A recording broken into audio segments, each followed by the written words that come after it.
أعوذ بالله من الشيطان الرجيم. بسم الله الرحمن الرحيم.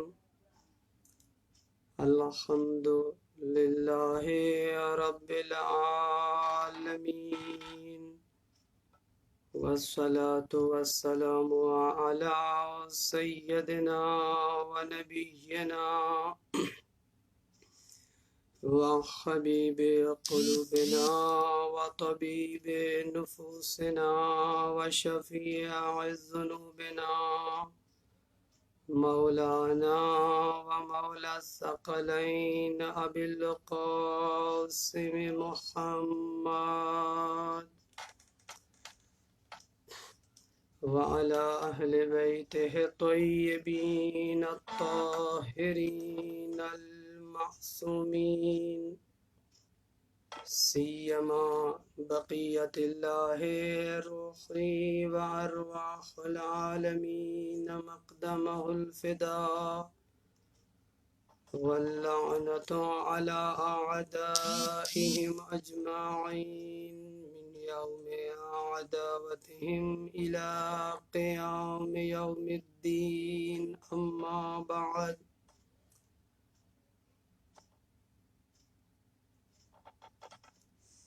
قال الإمام الباقر عليه الصلاة والسلام: ما شيعتنا إلا من اتقى الله وأطاعه، وما كانوا يعرفون إلا بالتواضع والتخشع وأداء الأمانة وكثرة ذكر الله.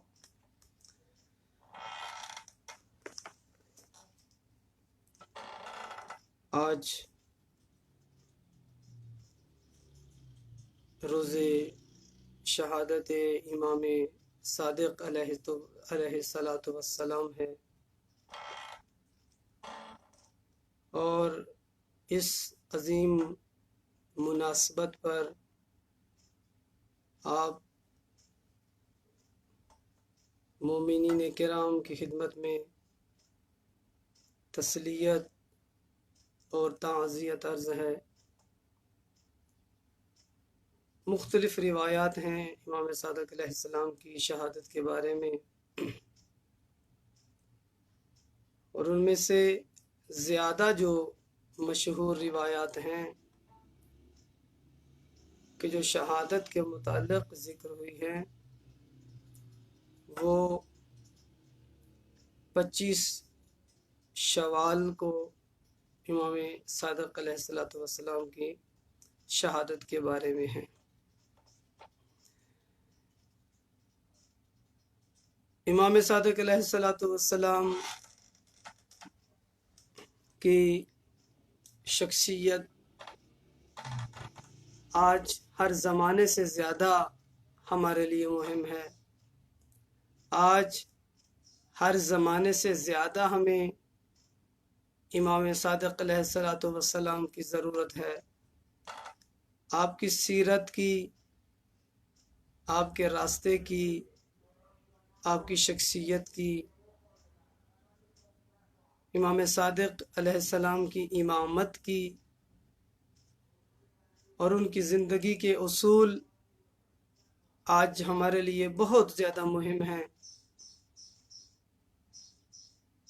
آج کا زمانہ، آج کے زمانے کے حالات، آج کے زمانے کے تقاضے، آج کے زمانے کی شرائط بہت زیادہ ان کا رابطہ اور مشابہت ہے امام صادق علیہ السلام کے زمانے کے ساتھ۔ اس لیے آج ہمیں بہت ضرورت ہے، ویسے تو کلن ہمیں ائمہ کی سیرت کی طرف، ائمہ کی زندگیوں کی طرف پلٹنے اس طرف جانے کی بہت اشد ضرورت ہے کہ ہم ائمہ معصومین علیہم السلام کے اس کردار اور ان کی زندگی کو پڑھیں، اور ان کی زندگی میں ہمارے لیے جو نمونہ عمل موجود ہے، ہمارے لیے جو ہدایات موجود ہیں، ہمارے لیے جو رہنمائی موجود ہے، اس کے ذریعے سے اپنی زندگی کو اسلام کے، قرآن کے اور اہل بیت علیہم السلام کے قریب کر سکیں۔ خداوند تبارک و تعالی نے یہ ہم کو عظیم نعمت عطا کی ہے، عظیم نعمت سے نوازا ہے کہ خدا نے ہمیں اہل بیت اطہار جیسے عظیم ہستیاں، ائمہ معصومین جیسے عظیم امام خدا نے ہمیں عطا کیے ہیں، اور ہمیں فخر ہے اس بات پر کہ شیعہ کا تعلق ان ائمہ کے ساتھ ہے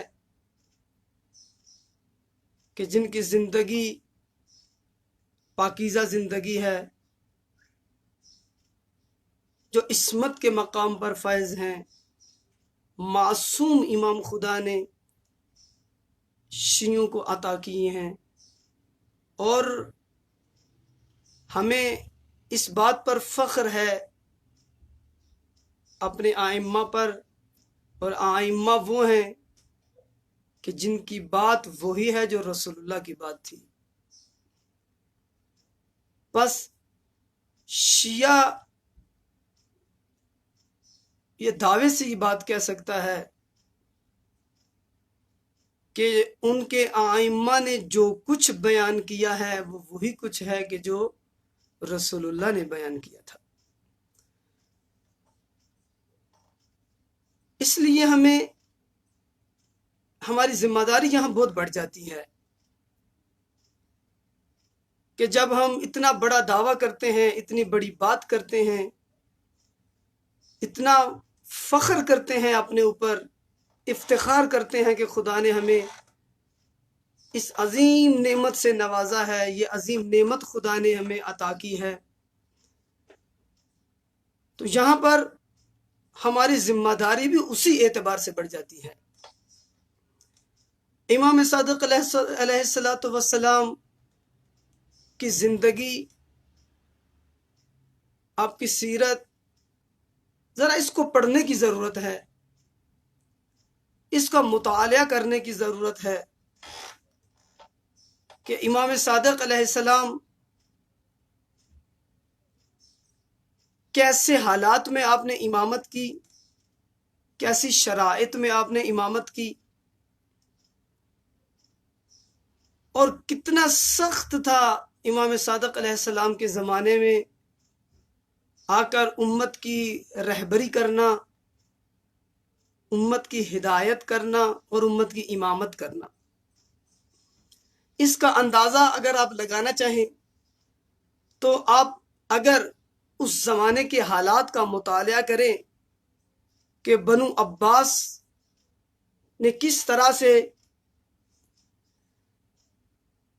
یہ حکومت بنو امیہ سے لی، بنو امیہ کے مظالم، بنو امیہ کا ظلم و ستم، جنایتیں جو انہوں نے اہل بیت پر کی، جو انہوں نے سادات پر کی، جو پیروان اور محبان اہل بیت پر کی، اور اس کے بعد بنو عباس کا برسر اقتدارانہ اہل بیت کا نام استعمال کر کے، علویوں کا نام استعمال کر کے برسر اقتدار پہ آنا، اور آ کر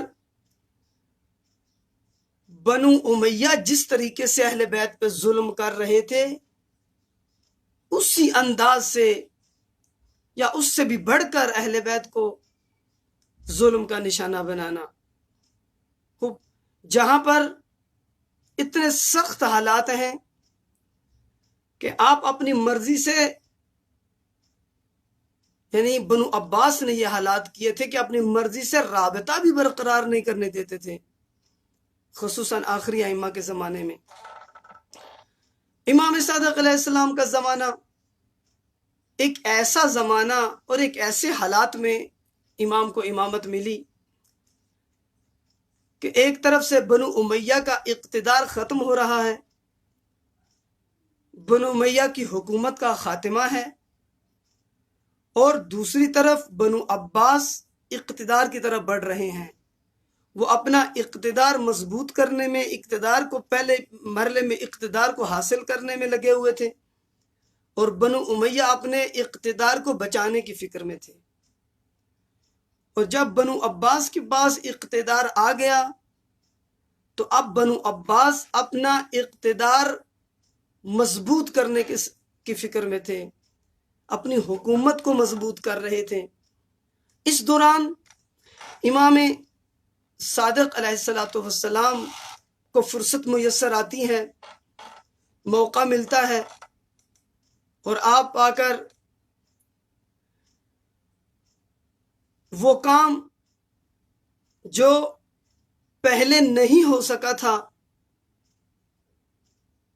امام صادق علیہ السلام اس فرصت سے فائدہ اٹھا کر اس کام کو عملی کرتے ہیں۔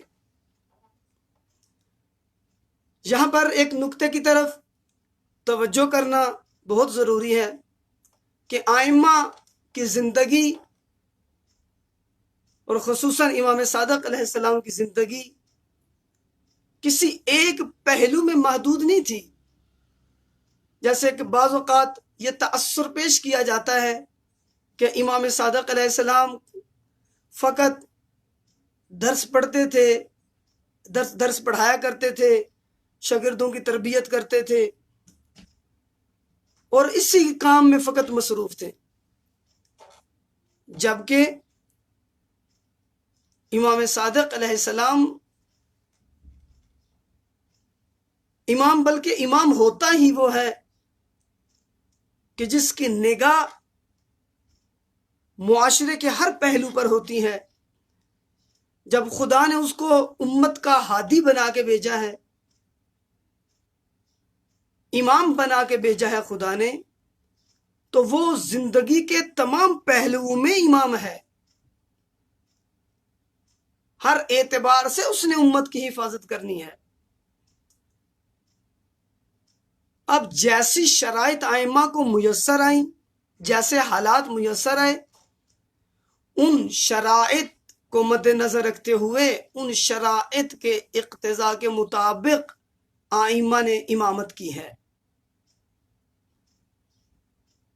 امام صادق علیہ السلام کیونکہ آپ کے زمانے میں آپ پر زیادہ سیاسی پریشر نہیں تھا، سیاسی اعتبار سے اتنے سخت حالات آپ پر نہیں تھے، اور دوسری طرف اس زمانے میں اور ایسے حالات صورتحال میں جہان اسلام کے اندر بہت سی علمی اور فکری تحریکیں شروع ہو چکی تھیں۔ اس وجہ سے بھی امام صادق علیہ السلام کے سامنے مختلف محاذ کھلے ہوئے تھے کہ جن پر آپ کو کام کرنا تھا۔ سیاسی میدان ایک طرف تھا جہاں پر بنو عباس کی حکومت، ان سے امام صادق علیہ السلام نے مقابلہ کرنا ہے، سامنا کرنا ہے، ان سے لڑنا ہے، ان کی سازشوں کو ناکام بنانا ہے، ان کی حقیقت کو کھولنا ہے، امت کے سامنے وہ ان کا جو چھپا ہوا چہرہ ہے وہ لے کے آنا ہے۔ اور دوسری طرف معاشروں کے اندر مختلف طرح کے مذہب کے نام پر فرقے اور گروہ وجود میں آ رہے تھے۔ امام علیہ السلام نے ان سب کا مقابلہ کرنا ہے اور جتنے بھی فتنے اٹھ رہے ہیں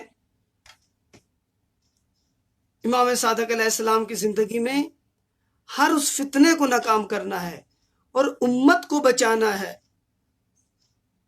لہذا امام علیہ السلام نے اپنے اس امامت کے زمانے میں، ویسے تو امام علیہ السلام کی زندگی کے پہلو بہت سے ہیں کہ جن پر کام کرنے کی ضرورت ہے، جن کو بیان کرنے کی ضرورت ہے، اور جن کی طرف متوجہ ہونے کی ضرورت ہے۔ بہت سے پہلو ہیں۔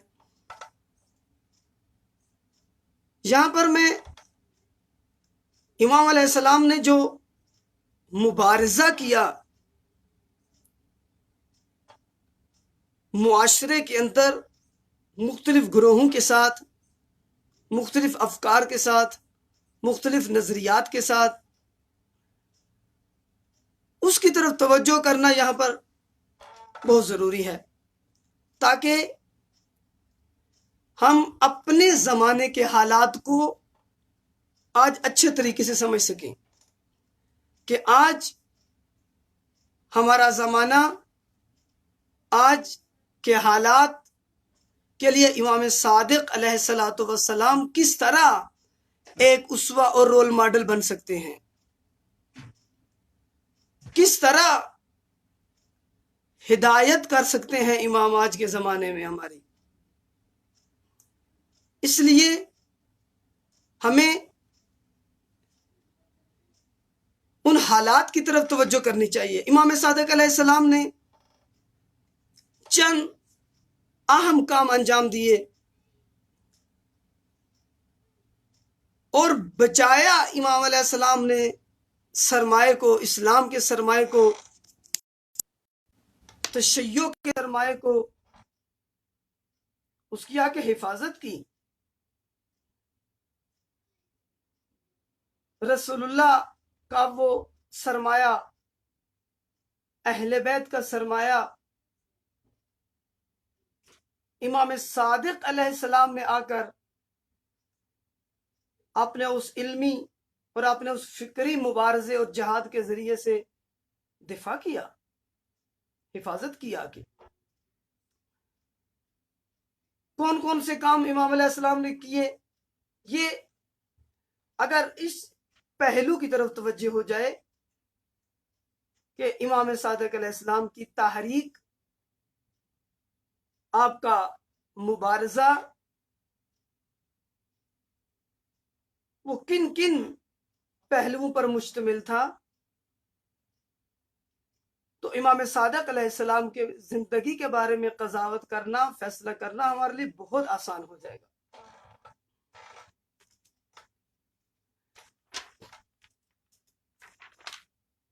امام علیہ السلام نے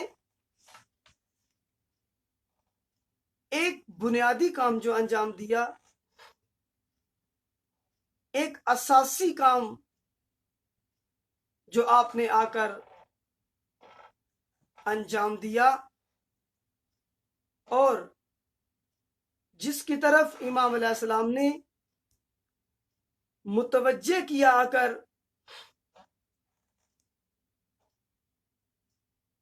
امت اسلامی کو، مسلمانوں کو آ کر توجہ دلائی جس کام کی طرف، وہ تھا مسئلہ امامت، امامت کی وضاحت، امامت کو بیان کیا، امامت کی حقیقت کو، امامت کے حقیقی چہرے کو آ کے بیان کیا، امامت کی تبلیغ شروع کی۔ وہ امامت جس کو لوگ چھوڑ چکے تھے، جس کو لوگ بھول چکے تھے، امام علیہ السلام نے اس امامت کا تعارف کروانا شروع کیا، امامت کی تبلیغ شروع کی، امامت کی ترویج شروع کی، اور وہ جو حقیقی قرآنی امامت کا تفکر اور نظریہ ہے اس کی طرف آ کر متوجہ کیا۔ یہاں پر ایک نقطے کی طرف میں اشارہ کر دوں کہ اس امامت کی تبلیغ کے لیے امام علیہ السلام نے اپنے خصوصی شاگرد تیار کیے، خصوصی شاگردوں کی تربیت کی، جن میں سے ہشام بن حکم سب سے سر فہرست نظر آتے ہیں۔ یہ عظیم امام کے شاگرد،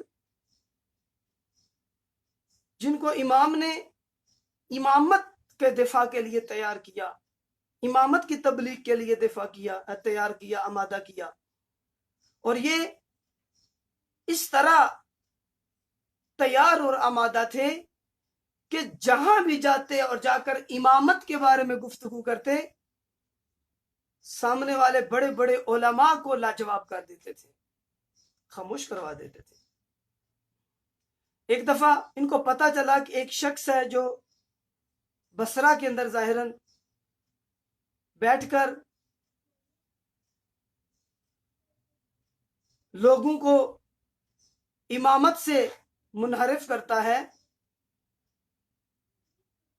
تو امام صادق علیہ السلام کے اس شاگرد کو جب پتا چلا، جناب ہشام جاتے ہیں بصرہ کی طرف، مسجد میں جا کے دیکھا لوگوں کا رش لگا ہوا ہے اور لوگ اس کی گفتگو کو سن رہے ہیں، مسجد بھری ہوئی تھی۔ جناب ہشام اس مسجد میں داخل ہوئے اور مسجد میں داخل ہو کر کہا کہ میں آپ سے چند سوال کرنا چاہتا ہوں۔ اس وقت جناب ہشام ایک نوجوان ہے، آپ دیکھیں، لیکن نوجوانی کے عالم میں کس طرح امام صادق علیہ السلام نے اس اپنے شاگرد کو تیار کیا کہ مبلغ امامت بنے ہوئے ہیں، مروج امامت بنے ہوئے ہیں، مدافع امامت بنے ہوئے ہیں، کہ جو آج کے جوان کی ذمہ داری ہے۔ کہا کہ میں تم سے چند سوال کرنا چاہتا ہوں، تمہارے ہاتھ ہیں؟ کہا ہیں۔ کیا کرنا ہاتھوں سے کرتے ہو؟ بتایا کہ ہاتھ یہ کام کرتے ہیں۔ آنکھ رکھتے ہو، آنکھوں سے کیا کرتے ہو؟ کہا دیکھتا ہوں۔ کان ہیں، کانوں سے کیا کرتے ہو؟ کہا سنتا ہوں۔ ایسا ہی ایک ایک کر کے جناب ہشام سوال کرتے جا رہے ہیں، آخر میں پہنچتے ہیں آپ کا دل ہے؟ کہا ہے۔ کہا دل کے ساتھ تم کیا کرتے ہو؟ یہ شخص کہتا ہے کہ دل کے ساتھ میرے اس پورے بدن کا نظام چلتا ہے،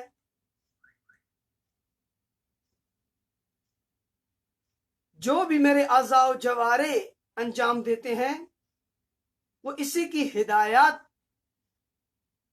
کے مطابق ہی یہ جسم جو ہے وہ اپنے کام انجام دیتا ہے۔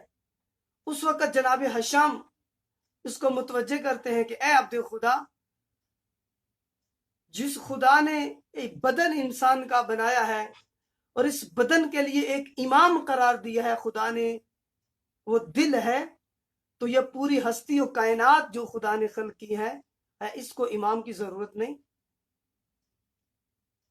دیکھیں کس طریقے سے خوبصورتی کے ساتھ ہشام آ کر امامت کا دفاع کرتے ہیں، اور یہ امام علیہ السلام کے اس مکتب میں پرورش کی وجہ سے تھا کہ آپ کے شاگرد مختلف جگہوں پہ جا کر امامت کی تبلیغ و ترویج کرتے تھے۔ یہ ایک کام تھا جو امام صادق علیہ السلام نے انجام دیا۔ قرآن مجید کی تفسیر، حقیقی قرآن کی تفسیر، حقیقی قرآن کے مطالب کو بیان کیا آ کر، اور یہ جو کچھ بھی بیان کرتے تھے امام صادق علیہ السلام یا دوسرے آئمہ، اس کا رابطہ تھا رسول اللہ کے ساتھ۔ اس لیے آپ دیکھیں بہت ساری روایات میں ایسے ملتا ہے کہ معصوم کہتے ہیں کہ مثلا امام صادق کہتے ہیں کہ رسول اللہ نے ایسے فرمایا، امام باقر سے روایت ہے، فرماتے ہیں رسول اللہ نے ایسے فرمایا۔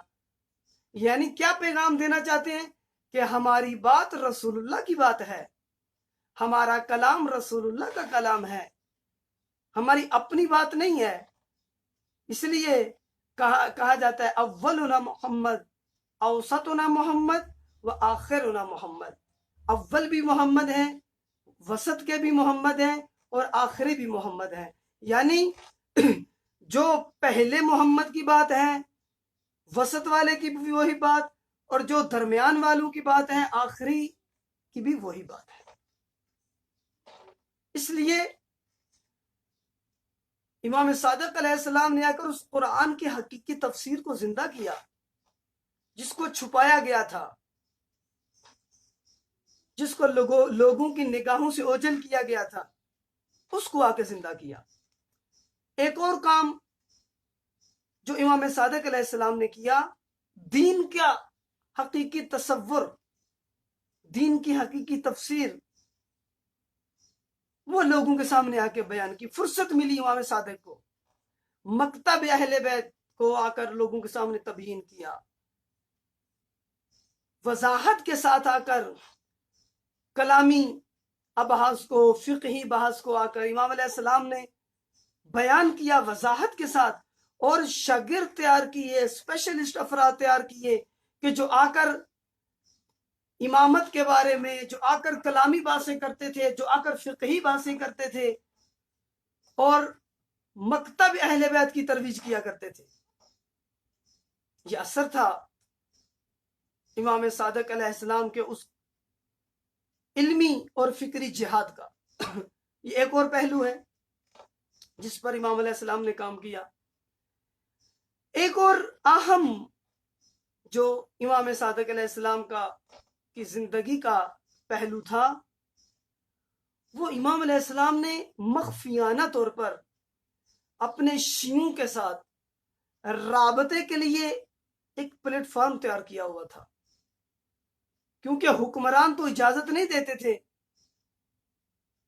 کہ لوگ آئمہ کے ساتھ اپنا زیادہ رابطہ برقرار کریں، کیونکہ ڈرتے تھے، ان کو خوف رہتا تھا کہ کہیں ایسا نہ ہو کہ لوگ ان کی طرف آئیں اور ان کی قدرت و طاقت میں اضافہ ہو جائے اور یہی ہماری حکومت کے لیے خطرہ بن جائے۔ لہٰذا جو بھی حکمران آیا، اس نے آ کر لوگوں کو دور کیا ہے آئمہ سے، فاصلہ ڈالا ہے آئمہ اور امت کے درمیان۔ اس لیے آپ دیکھیں دشمنوں نے دو کام اہم کیے۔ ایک کام جو دشمنوں نے کیا، امامت کے دشمنوں نے امامت کے مقابلے میں آ کر کوشش کی کہ اہل بیت کے نام کو مٹایا جائے، لوگوں کے دلوں میں نفرت پیدا کی جائے، غلط چہرہ آئمہ کا آگے پیش کیا جائے، تاکہ ان کا نام لوگوں کے ذہنوں سے، دلوں سے نکل جائے۔ لوگ جو اتنی محبت کرتے ہیں اہل بیت سے، یہ محبت لوگوں کے دلوں سے ختم ہو جائے۔ لہٰذا انہوں نے آ کر اہل بیت کے نام کو ختم کرنے کے لیے، آپ دیکھیں بنو امیہ نے ایک جو بھیانک کام کیا، ایک جنایت جو کی، وہ نماز جمعہ کے خطبوں میں امیر المومنین پر سب و شتم۔ شام کے اندر امیر المومنین کا ایسا چہرہ پیش کیا کہ شام والے جب امیر المومنین کو مسجد کوفہ میں ضربت لگی ابن ملجم کے ہاتھوں، اور شام والوں کو پتہ چلا کہ امیر المومنین مسجد میں زخمی ہوئے ہیں، تو کیا شام والے تعجب کرتے تھے کہ علی کا مسجد سے کیا تعلق تھا۔ یہ وہ اثر تھا میڈیا کا، اس وقت کے میڈیا نے جو لوگوں کی ذہنیت بنائی، امیر المومنین کا جو تصور لوگوں کے سامنے پیش کیا۔ لوگوں، عوام ایسے ہی ہوتے ہیں، کہ عوام کے سامنے جو چیز بار بار پیش کی جائے، الناس علی دین ملوکہم، لوگ اپنے حکمرانوں کے دین پہ ہوتے ہیں، وہ جس طرف لے کے جانا چاہیں یہ عوام کو ادھر لے کے جا سکتے ہیں۔ اگر حاکم فاسد ہو وہ معاشرہ بھی فاسد ہو جاتا ہے، اس کی فکر، اس کی سوچ، اس کے نظریات، اس کے اعتقادات بھی ویسے ہی بنتے ہیں۔ اور اگر حاکم الہی آ جائے، حاکم صالح آ جائے، تو وہ امت کی ہدایت بھی اسی طریقے سے کرتا ہے۔ وہ امت کو بے شعور نہیں بناتا، وہ امت کو جہالت میں نہیں رکھتا، وہ امت کو گمراہی میں نہیں رکھتا، بلکہ الہی رہبر کیا کرتا ہے؟ وَيُزَكِّيهِمْ وَيُعَلِّمُهُمُ الْكِتَابَ وَالْحِكْمَةَ۔ یہ الہی رہبر کی پہچان ہے کہ وہ آ کر ان کا تزکیہ نفس بھی کرتا ہے اور آ کر ان کو کتاب و حکمت کی تعلیم بھی دیتے ہیں۔ لیکن آپ دیکھیں اہل بیت کے مقابلے میں سب کچھ ہوا، کئی سالوں تک امیر المومنین پر نماز جمعہ کے خطبات میں یہ زشت عمل ہوتا رہا اور امیر المومنین پہ سب و شتم کرتے تھے لوگ۔ اور دوسرا، ائمہ کی شخصیت میں تحریف کرنا، شخصیت کو غلط طریقے سے آ کے پیش کرنا تاکہ لوگوں کو دور کریں آ کر امامت سے۔ اور یہ کام بنو امیہ نے کیا، اور بنو عباس کو یہ خوف تھا کہ حقیقی وارث اس حکومت کے اور اس خلافت کے یہی ہیں، وہ امام صادق علیہ السلام ہیں۔ لہذا سیاسی اعتبار سے مسلسل ان کی نگاہیں تھیں امام صادق علیہ السلام پر۔ امام صادق علیہ السلام جب ظاہری اعتبار سے نہیں میدان عمل میں کچھ کر سکتے تھے تو اب آپ نے اپنا ایک سسٹم بنایا اور ایسے افراد تیار کیے جو مخفیانہ طریقے سے، جن کا رابطہ تھا، جو واسطہ تھے امام اور امام کے شیعوں کے درمیان، اور یہ پورا ایک شبکہ، ایک چینل تشکیل دیا، آ کر افراد تربیت کیے کہ جو امام کے فرمودات، امام کی ہدایات، امام کے پیغامات جو شیعوں تک منتقل کرتے تھے۔ یہ ایک بہت اہم کام تھا۔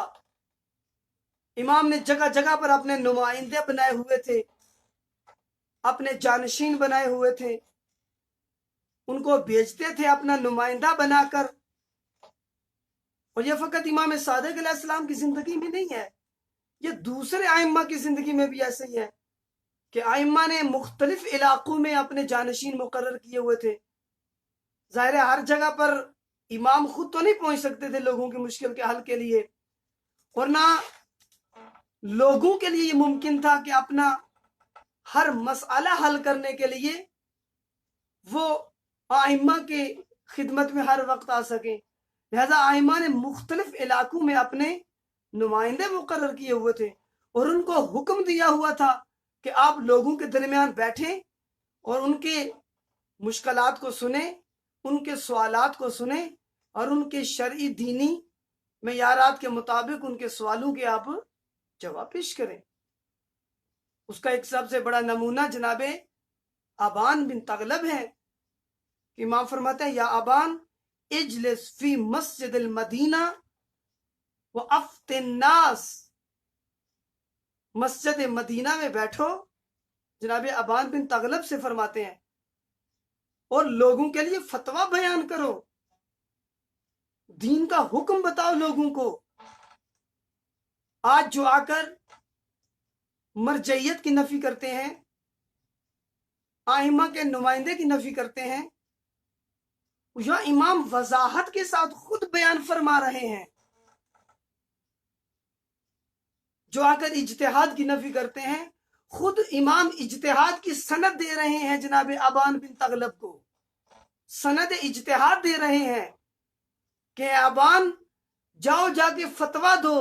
یعنی امام کو معلوم تھا کہ ابان علمی اعتبار سے اس سطح پر ہے کہ یہ دین کے حکم کو اسی طریقے سے بیان کر سکتے ہیں جیسے میں امام جعفر صادق چاہتا ہوں.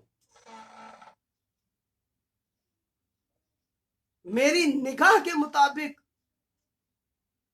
یہ لوگوں کو فتویٰ دے سکتے ہیں، دین کا حکم بتا سکتے ہیں. امام اسی طریقے سے کسی کو لوگوں کے سامنے پیش نہیں کرتے آ کر. یہ ایک میدان تھا اور جو جبہہ تھا جس پر امام صادق علیہ السلام نے کام کیا. ایک اور مبارزہ امام صادق علیہ السلام کا وہ تھا گمراہ جو ٹولے اور گروپ اور گمراہ جماعتیں جو وجود میں آ رہی تھیں، ان کے خلاف مبارزہ امام صادق علیہ السلام کا، ان کے خلاف لڑنا. آپ کو معلوم ہے، اگر آپ تاریخ کا مطالعہ رکھتے ہیں، امام علیہ السلام کے زمانے میں خصوصاً جہاں اسلام کے اندر مختلف فرقے وجود میں آئے تھے، مختلف گروہ وجود میں آئے تھے، اور امام علیہ السلام نے تشیع کو بچانا ہے، امامت کے تصور کی حفاظت کرنی ہے، امامت کے تفکر کی اور نظریہ امامت کا دفاع کرنا اور حفاظت کرنی ہے، کربلا کو بچانا ہے، دین کے حقیقی چہرے کی حفاظت کرنی ہے، اور شیعوں تک اور امت تک اس دین کے اور امامت کے حقیقی مفہوم کو اور نظریے کو آ کر لوگوں کے سامنے پیش کرنا ہے، امت کے سامنے پیش کرنا ہے. لہذا امام علیہ السلام نے ان گروہوں کے خلاف مبارزہ شروع کیا، قیام شروع کیا ان گروہوں کے خلاف. سب سے بڑھ کر ایک طبقہ جس کے خلاف امام صادق علیہ السلام نے بہت زیادہ شدت کے ساتھ مبارزہ کیا، وہ غالی طبقہ تھا. وہ جو اہل بیت کے بارے میں، ائمہ معصومین کے بارے میں غلو کرتے ہیں، ائمہ کا غلط چہرہ آ کر معاشرے کے سامنے پیش کرتے ہیں، ان کے ساتھ مبارزہ.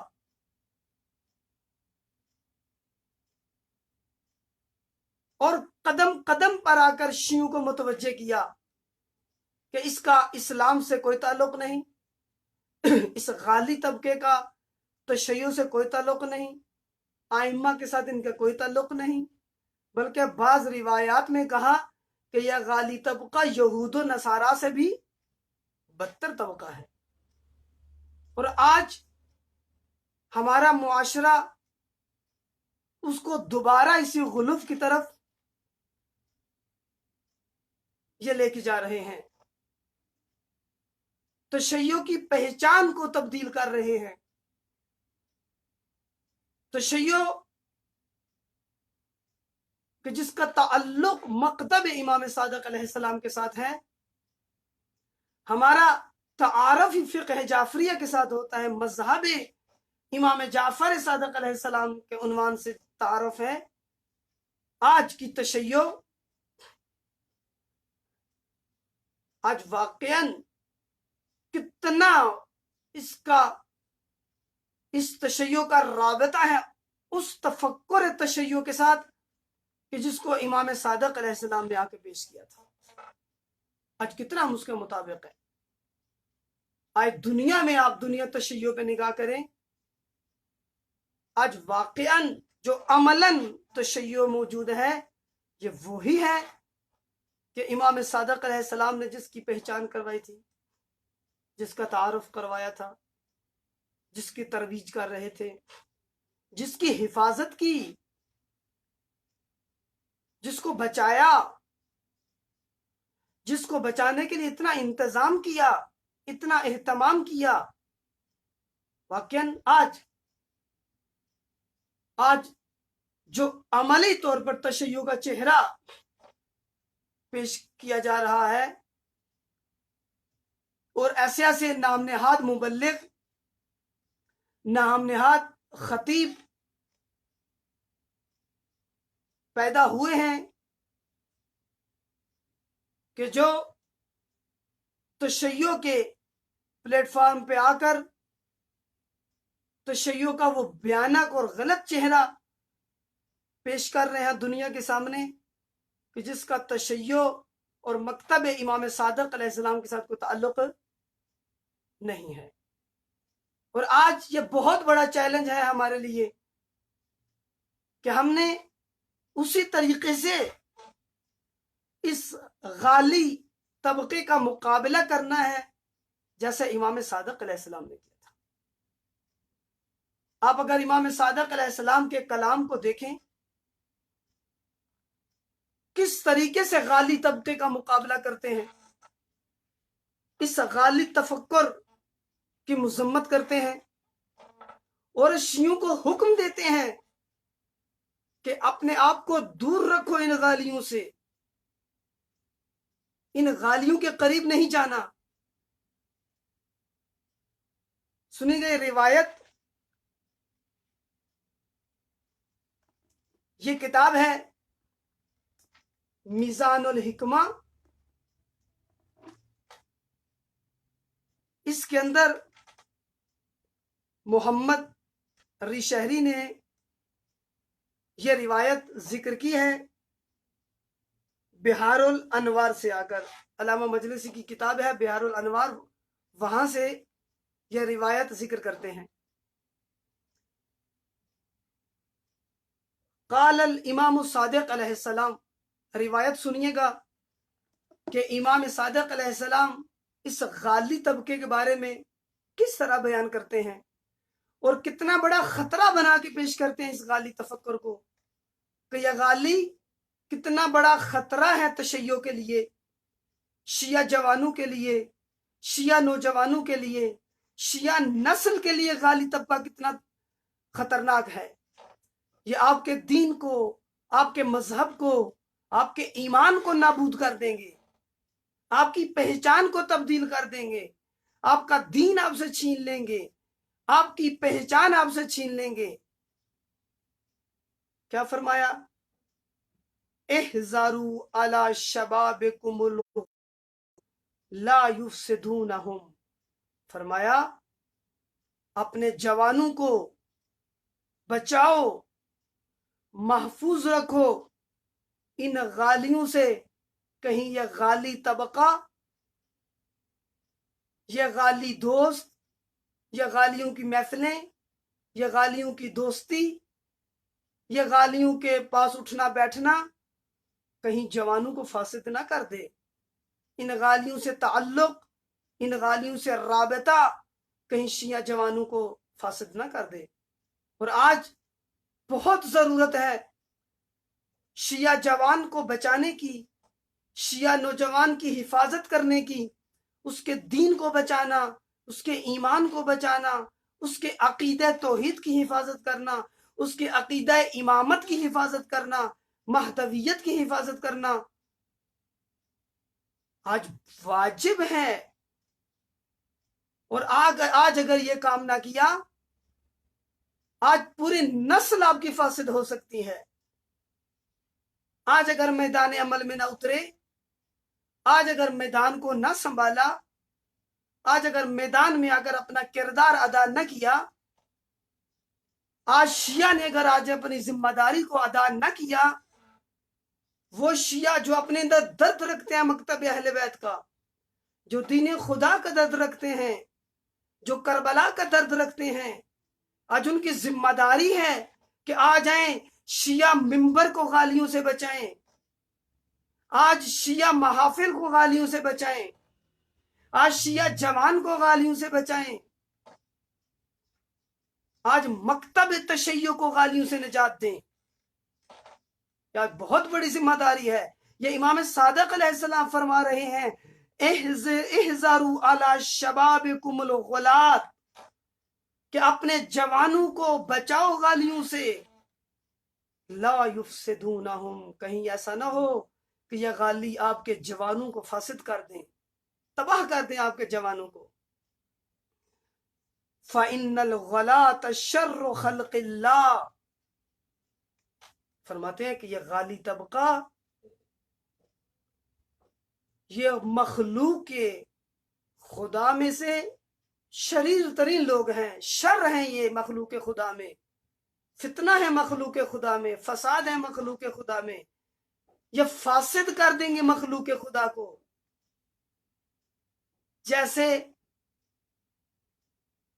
پھلوں میں سے اگر کوئی ایک دانہ فاسد ہو جائے تو فوراً اس دانے کو آ کر دوسرے پھلوں سے جدا کر دیتے ہیں، کہ اگر اس کو دوسرے سے جدا نہ کیا سب کے سب پھل فاسد ہو جائیں گے۔ ایسے ہی ہے، اگر کوئی شخص بیمار ہو جائے، خدا سب کو محفوظ رکھے بیماریوں سے، جیسے آج یہ کرونا، یہ وائرس جو پھیلا ہوا ہے، خدا نہ خواستہ اگر کوئی مبتلا ہو جائے اس میں، اس کو دوسروں سے جدا کر دیتے ہیں۔ کیوں؟ اس لیے دوسروں سے جدا کرتے ہیں کہ اگر دوسرے انسانوں سے اس مریض کو جدا نہ کیا اور دوسرے لوگوں کو اس سے دور نہ رکھا گیا، دوسرے بھی اس میں مبتلا ہو جائیں گے، دوسروں کو بھی یہ مریض کر دے گا، دوسرے بھی فاسد ہو جائیں گے، دوسرے بھی موت کے منہ میں چلے جائیں گے، دوسروں کی زندگی بھی خطرے میں پڑ جائے گی۔ یہ غالی اس کرونا سے بھی زیادہ خطرناک ہے۔ کرونا آپ کے جسم کو ختم کرے گا لیکن آپ کا دین فاسد نہیں کر سکتا، آپ کا ایمان فاسد نہیں کر سکتا، آپ سے آپ کا مذہب نہیں چھین سکتا، آپ کے نظریہ امامت کو خراب نہیں کر سکتا، آپ کے عقیدہ توحید کو فاسد نہیں کر سکتا، لیکن یہ غالی طبقہ یہ آپ کی توحید کو نابود کرے گا، آپ کے عقیدہ امامت کو فاسد کر دے گا، آپ سے دین چھین لے گا، آپ سے ایمان چھین لے گا، آپ کی دنیا کو بھی تباہ کر دے گا، آپ کی آخرت کو بھی نابود کر دے گا۔ اتنا خطرناک ہے یہ غالی طبقہ۔ یصغرون عظمت اللہ، امام فرماتے ہیں یہ عظمت خدا کو کم کرتے ہیں، خدا کے مقام کو کم کرتے ہیں، وہ شان و منزلت و خدا اس میں کمی کرتے ہیں۔ یدعون الربوبیت لعباد اللہ، اللہ کے بندوں کی نسبت ربوبیت کے قائل ہو جاتے ہیں، ادعا کرتے ہیں ان کے رب ہونے کا، جیسے علی رب کے نعرے لگتے ہیں، نعوذ باللہ۔ امام صادق علیہ السلام خود اس فتنے کی طرف اشارہ کر رہے ہیں۔ واللہ، سنیے گا یہ جملہ، امام قسم اٹھا رہے ہیں، واللہ ان الغلاة شر من الیہود والنصارى والمجوس والذین اشرکوا، خود امام صادق علیہ السلام کہ جو مؤسس مکتب جعفری ہیں، نام سے ہمارے مذہب اور مکتب کو پہچانا جاتا ہے، وہ امام صادق بیان فرما رہے ہیں کہ واللہ ان الغلاة شر من الیہود والنصارى والمجوس، کہا یہود و نصارہ، مجوس اور مشرکین سے بھی زیادہ بدتر اگر کوئی مخلوق اس دنیا میں موجود ہے، کہا وہ غالی طبقہ ہے، وہ غلات ہیں، جو ائمہ، جو اہل بیت، جو امیر المومنین کے لیے الوہیت کے اور ربوبیت کے قائل ہو جاتے ہیں۔ ثم قال، اس کے بعد کیا فرمایا؟ الینا یرجع الغلاة فلا نقبلہ، فرماتے ہیں کہ غالی اپنے آپ کو منسوب کرتے ہیں ہمارے ساتھ، ہماری طرف پلٹتے ہیں، رجوع کرتے ہیں غالی، فلا نقبلہ، لیکن ہم ان کو قبول نہیں کرتے۔ دیکھیں کسی صورت میں بھی امام صادق علیہ السلام ان غالیوں کو قبول کرنے کے لیے تیار نہیں ہے۔ وَبِنَا يَلْحَقُ الْمُقَصِّرُ، اور فرماتے ہیں کہ مقصر اپنے آپ کو ہم سے ملحق کرتے ہیں، فَنَقْبَلُهُ، فرماتے ہیں ہم مقصر کو تو قبول کر سکتے ہیں لیکن غالی کو قبول نہیں کر سکتے۔ کیوں؟ فقیل لہ، امام علیہ السلام سے سوال کیا گیا، پوچھا گیا، کیف ذالک یا ابن رسول اللہ، یا ابن رسول اللہ، کیسے یہ ہو سکتا ہے کہ آپ نے فرمایا کہ ہم مقصر کو تو قبول کر سکتے ہیں لیکن غالی کو قبول نہیں کر سکتے؟ تو کیا فرماتے ہیں امام؟ قال لأن الغالی قد اعتاد ترک الصلاة والزکاة والصیام والحج فلا يقدر على ترک عادته وعلى الرجوع الى طاعت اللہ عز وجل ابدا۔ فرماتے ہیں کہ اس لیے ہم ان غلات کو اور ان غالیوں کو قبول کرنے کے لیے تیار نہیں، اپنا شیعہ ماننے کے لیے تیار نہیں۔ کیوں؟ اس لیے کہا کہ ان کی عادت ہو گئی ہے نماز کو ترک کرنے کی، زکوٰۃ کو ترک کرنے کی، روزے اور حج کو ترک کرنے کی، اور یہ اپنی اس عادت کو کبھی بھی ترک نہیں کر سکتے۔ وَعَلَى الرُّجُوعِ إِلَىٰ طَاعَةِ اللَّهِ، اور کبھی بھی اللہ کی اطاعت کی طرف نہیں آ سکتے۔ کہا یہ طبقہ اتنا فاسد ہو چکا ہے، اتنا گمراہی میں آگے جا چکا ہے، ضلالت میں اتنا آگے بڑھ چکا ہے کہ اب اس کے لیے ممکن ہی نہیں ہے کہ یہ اللہ کی اطاعت کی طرف پلٹ سکے، ابدا، کبھی بھی ایسا نہیں ہو سکتا۔ دیکھیں امام علیہ السلام واضح طور پر فرما رہے ہیں کہ ہم کبھی بھی کسی صورت میں بھی ان غالیوں کو قبول کرنے کے لیے تیار نہیں ہیں۔ لہذا کیا فرمایا؟ کہا اپنی صفیں ان کی صفوں سے جدا کریں، اپنا راستہ ان سے جدا کر لیں، شیعہ جوانوں کو بچائیں، شیعہ نوجوانوں کی حفاظت کریں۔ مکتب تشیع کو آج آپ اگر بچانا چاہتے ہیں تو غالیوں کو شیعہ ممبر سے دور کریں، شیعہ مکتب سے دور کریں، شیعہ محفلوں سے دور کریں، عزاداری سے غالیوں کو نکالیں۔ ان کا نہ اہل بیت کے ساتھ کوئی تعلق ہے، نہ عزاداری کے ساتھ کوئی تعلق ہے، نہ قرآن کے ساتھ کوئی تعلق ہے، نہ رسول اللہ کے ساتھ کوئی تعلق ہے۔ یہ امام صادق علیہ السلام بیان فرما رہے ہیں کہ ہم کبھی بھی ان غالیوں کو قبول کرنے کے لیے تیار نہیں ہو سکتے۔ یہ گمراہ طبقہ ہے، یہ وائرس سے بھی زیادہ خطرناک ہے۔ خطرناک ترین وائرس جو دنیا میں موجود ہیں ان سے بھی زیادہ جو خطرناک ٹولہ ہے وہ غالی طبقہ ہے، جو آج آ کر شیعہ جوان کو نابود کر رہا ہے، جو آ کر شیعہ اور مکتب تشیع کی توہین کروا رہا ہے۔ آج آپ دیکھیں کس طرح سوشل میڈیا پہ آ کر مکتب تشیع کی توہین کرتے ہیں، اور ان کی باتوں کو بہانہ بنا کر لوگ میڈیا پہ آ کر تشیع پہ حملے کرتے ہیں، تشیع کو بدنام کرتے ہیں، تشیع کے عقیدہ توحید پر انگلیاں اٹھاتے ہیں۔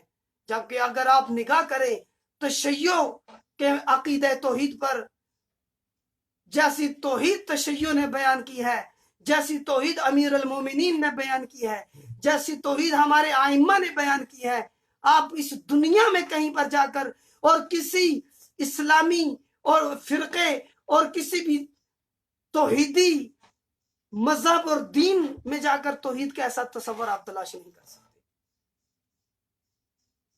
لیکن اس غالی طبقے نے آ کر بدنام کیا ہے تشیع کو۔ آج شیعہ جوان، آج وہ شیعہ جو اپنے اندر درد رکھتا ہے، میڈیا پہ جو موجود ہیں، جو بول سکتے ہیں، جو لکھ سکتے ہیں، وہ آ کر تشیع کا حقیقی چہرہ، امامت کا حقیقی تصور وہ دنیا والوں کے سامنے پیش کرے، اور خصوصاً آج انقلاب اسلامی نے آ کر تشیع کا جو چہرہ دنیا کے سامنے پیش کیا ہے، اس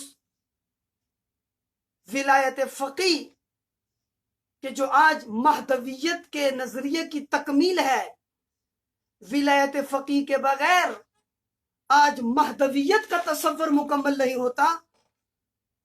آج آپ دیکھیں اسی ولایت فقی نے آ کر تشیع کی حقیقی پہچان کروائی ہے دنیا والوں کے سامنے، وہ مکتب کربلا کی حقیقت کھول کے بیان کی ہے۔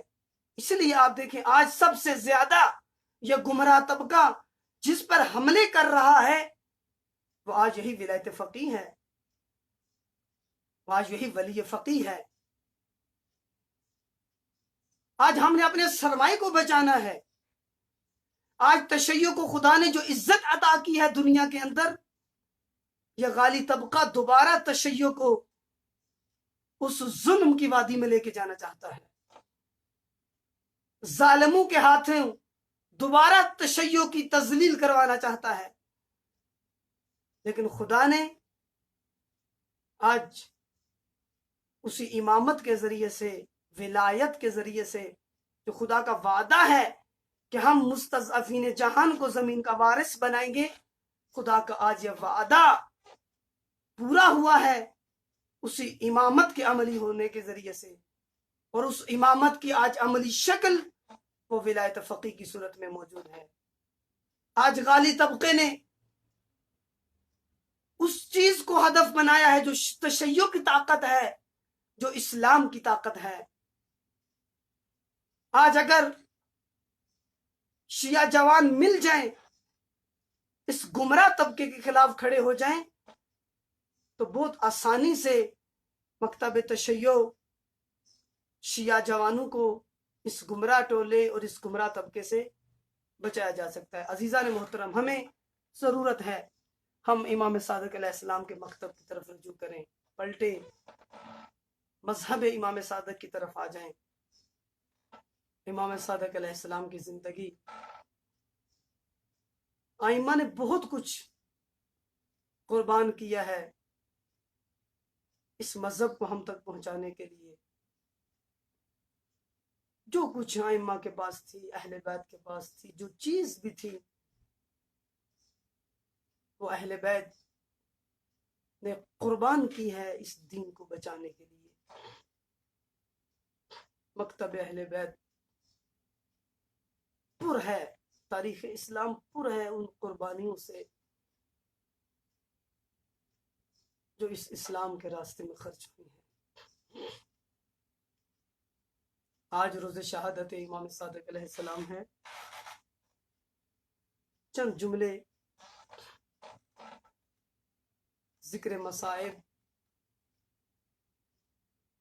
امام صادق علیہ السلام کے بارے میں، تاکہ ہماری بھی حاضری ہو جائے۔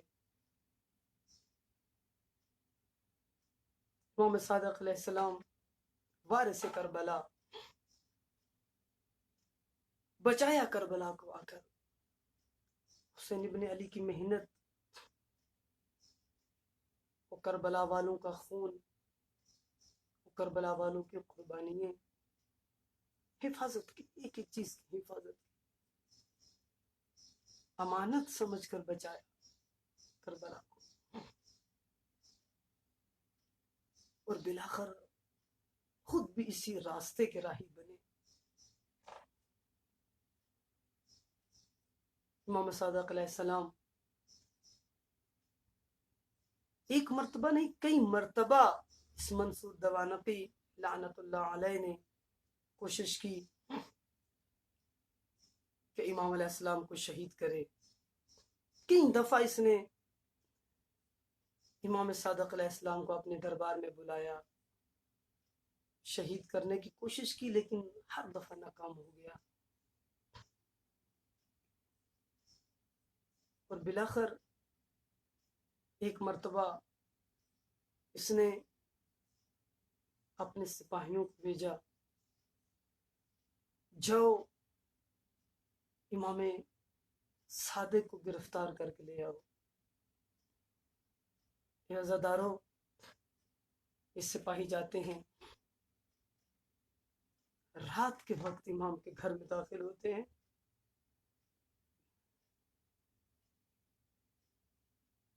اور امام کو اسیر کر کے یہ ظالم گھر سے باہر لے کے آتے ہیں۔ کیا حالت ہے، امام کے پاؤں پہ جوتا نہیں،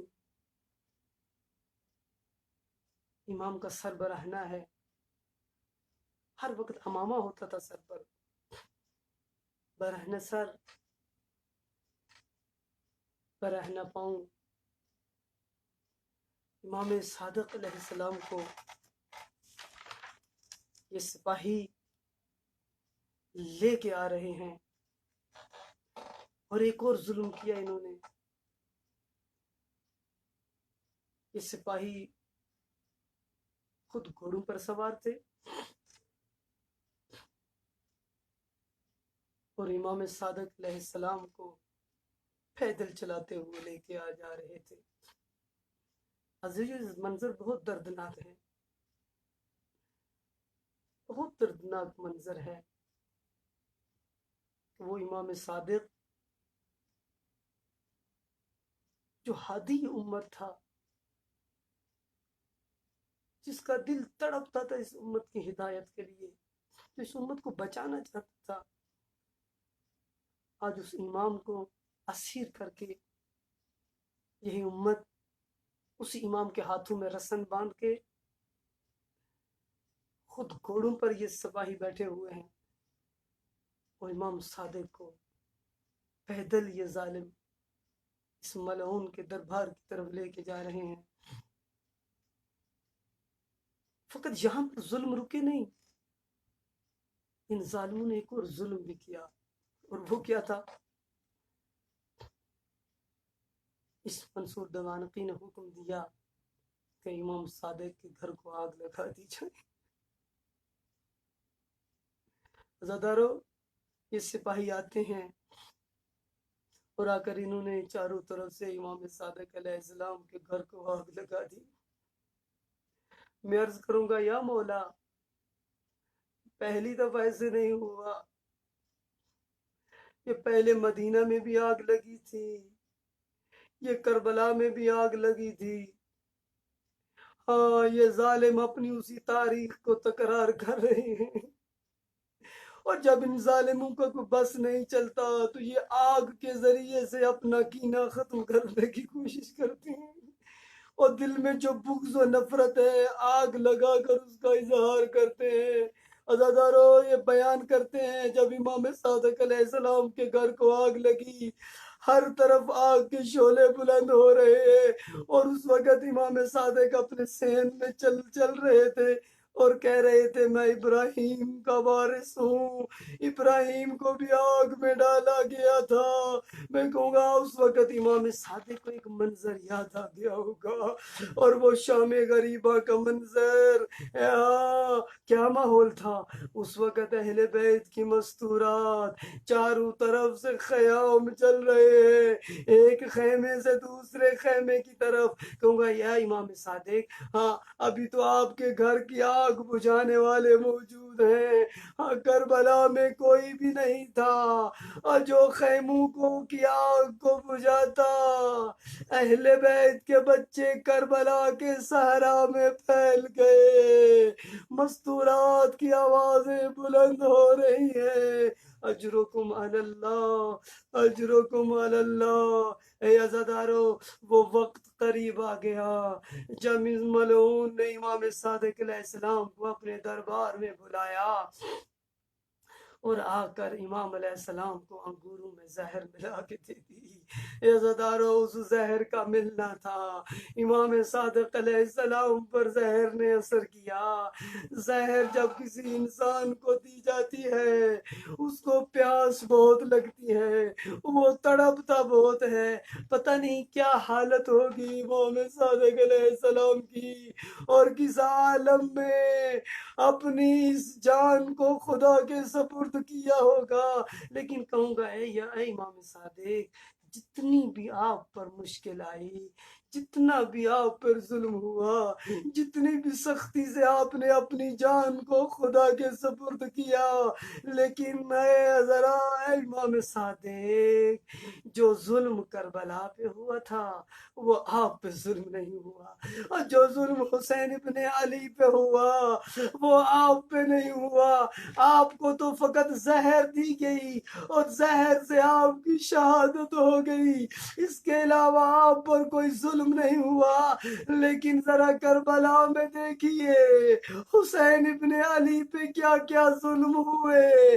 پہلے تلواروں سے ظلم، تیر چلتے رہے، نیزے چلتے رہے، امام کو پہلے شہید کیا، ایک دفعہ نہیں کئی ضربتیں لگا کے شہید کیا۔ اس کے بعد کیا ہوا؟